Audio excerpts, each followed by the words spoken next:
Welcome to the Nevis Newscast for Thursday, April 14th, 2022. I'm Donis Wilkinson Keynes. The ambassador of Japan to St. Kitts and Nevis paid a courtesy call on the Honorable Mark Brantley on Wednesday, April 13th at his office at Penny's Estate. His Excellency Yutaka Matsubawa traveled to Nevis on Wednesday following his presenting his letters of credence to Governor General His Excellency Sir Tapley Seaton. His Majesty Emperor Naruhito has appointed me as the ambassador of Japan to the Federation of St. Christopher and Nevis, as well as letters of recall of my predecessors. I have the great honor to represent Japan in these beautiful countries. Thank you. And also I have to convey my emperor's address. He wants me to promote a greatly friendly relationship between our countries. And also he extends his heartfelt sympathy for the impact of coronavirus in these countries. The Honorable Mark Brantley, who is the Minister of Foreign Affairs in St. Kitts and Nevis and the Premier of Nevis, thanked the Japanese ambassador for his and his government's contribution to the Federation. Excellency, as you know, we've had very good relations with Japan now for some 37 years. So it's been a very long relationship, and it is one that has really been beneficial. Many of our people have benefited from training in Japan. Japan has contributed to us in terms of fisheries. It has contributed to us for disaster management and control, and we have benefited. Even, in fact, our people from solid waste have traveled there to see best practices in terms of the environment. I want to thank you for your contribution to training our people, for your contribution in terms of disaster preparedness, and also, of course, on your excellent position in relation to climate change and the fight that we are all engaged in. Japan, of course, is an island just like us. It's just a very big island. Yeah. So we're delighted to have you, and we welcome you to Nevis. The Japan ambassador was accompanied by his wife, Masako Matsubawa, and the Second Secretary, Megumi Mekawa. To mark the passing of His Excellency Ambassador Vance Winkworth Amory, there will be a special sitting of the Nevis Island Assembly on Tuesday, April 19, 2022. According to the order paper circulated by Clerk of the Nevis Island Assembly, Myra Williams, the sitting will feature remarks from former Prime Ministers of St. Kitts and Nevis, Dr. the Right Excellent and Right Honorable Sir Kennedy Simmons, and the Right Honorable Dr. Denzil Douglas, former Premier of Nevis, the Honorable Joseph Parry, Prime Minister of St. Kitts and Nevis, Dr. the Honorable Timothy Harris, former and present elected and nominated members of the Nevis Island Assembly, Mrs. Jean Nisbet Harris, Mr. Livingston Herbert, the Honorable Troy Liburd, the Honorable Hazel Brandy Williams, the Honorable Cleon Stapleton Simmons, the Honorable Spencer Brand, the Honorable Eric Evelyn, the Honorable Alexis Jeffers, and the Premier of Nevis, the Honorable Mark Brantley. This sitting of the Nevis Island Assembly will commence with the formal entry of the President, followed by prayers, a motion for the approval of the order paper as circulated, messages from the Governor General, messages from the Deputy Governor General, and announcements by the President. Tuesday's sitting will be broadcast live from 10 a.m. on Nevis Television NTV, Channel 99, NevisTVOnline.com, NTV Go Up, Nevis Television Facebook page, and Nevis Newscast YouTube channel. The following is a notice from the Department of Labor.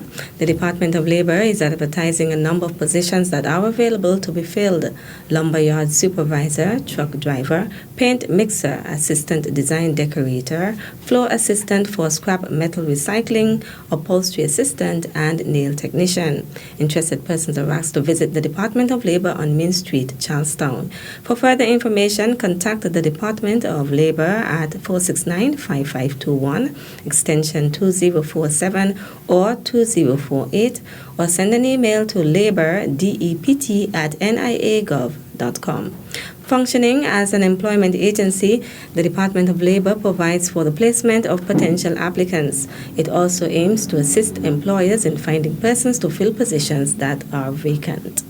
Probably the 2-year change, the 2-year break that is because of COVID, have given us some new energy, some new ideas, and so we want to bring some change and some new energy and some new vibe to Culturama this year. Chair of the Culturama Committee, Antonio Abonati-Library, is anticipating a full-scale festival for 2022. His comments come on the heels of the Culturama Committee's release of his calendar of core events for Culturama 48. We're back in full. We are somewhat COVID-free, and there will not be any restrictions in terms of vaccinations or vaxxed and unvaxxed.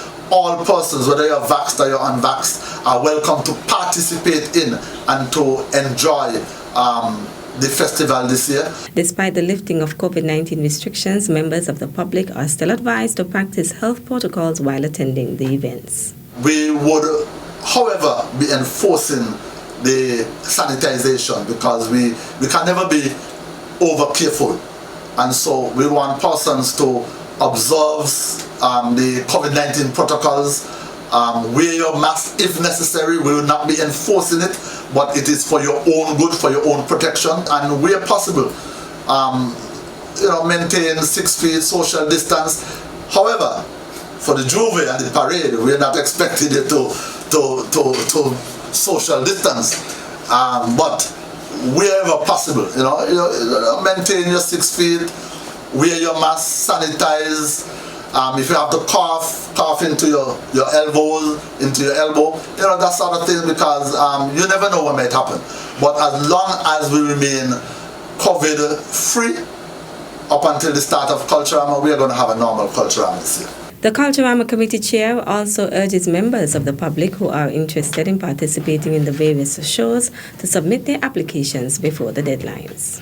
Friday, April the 29th, we will have the final day for persons interested in entering the Mr. Cool, the Miss Culture Swimwear, and the Miss Culture Queen Pageant. Senior Calypsonians and the Soca Monarch Calypsonians, your deadline for registration is on June the 7th. Friday, July the 1st, the Mr. and Miss Talented Youth pageant registration closes, and also that of the Junior Calypsonians as well. And then on Friday, July the 15th, we have the closing date for the Senior Cultural Street Parade troops, and also for those persons who want to organize troops for the Emancipation Juve. So I just want to make a final pitch to persons to hasten. We are now 99 days away from the start of Culturama 48, and let us start finalizing our plans to celebrate the Caribbean's greatest summer line right here on Nevis. For further information, visit www.culturamanevis.com or contact the Culturama Secretariat at 469-1992. And finally,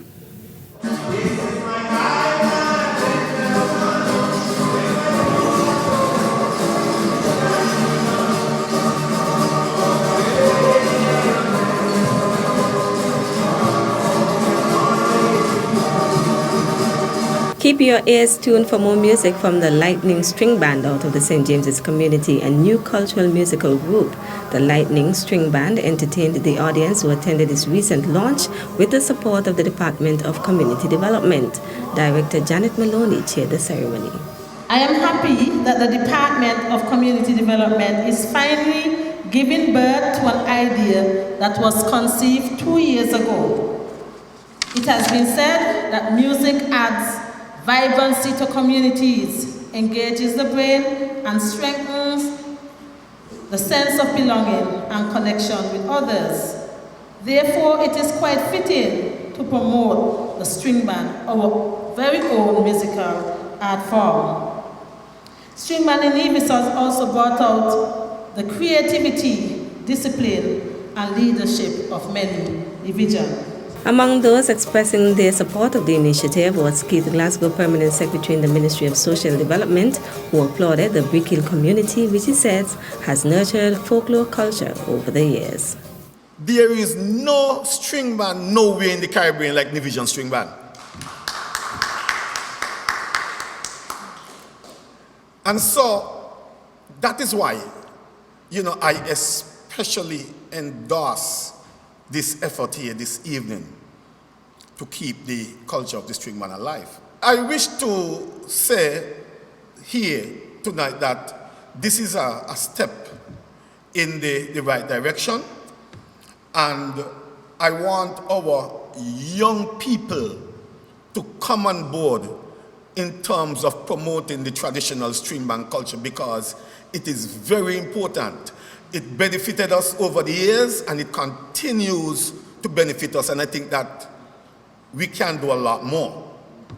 Just before I leave the podium, I wish to give special kudos to the Brandy family, because they have been doing an excellent job over the years in keeping folk culture and the string band culture alive. And I speak of, well, in the past, Patrick Brandy. We have Frank Mills, he's a Brandy too. We have Keithley Brandy here, and we also have Sinclair Babbitt Williams. He is also a Brandy. I think we need to give them a round of applause in the job that they've done. Yes. Minister of Culture and Community Development, the Honorable Eric Evelyn, praised the band's members for keeping the Nevisan culture alive. I am now pleased and happy that the folks in St. James have seen it fit for them to band themselves together and launch a string band from this area, St. James Parish. So kudos to you. And I'm happy that over the years, that when we have seen these string bands spring up, whether it's in St. George or now in St. James, that we have a number of young people who are a part of the band. Because we must ensure that the talent is passed on to the young people. Another reason why I'm so happy that this string band is being launched this evening is it is very timely, because we are just a couple of weeks away from Culturama. And so I am hopeful that with the full-fledged festival that we will have in 2022, that the Lightning String Band could establish itself even more during the festival. And I hope that also that the businesses in St. James and the other parts of Nevis could see the talent that you have, and that they will hire you to come and be part of their activities. And it gives me immense pleasure as the Minister of Culture, Minister of Community Development, to officially launch the Lightning String Band.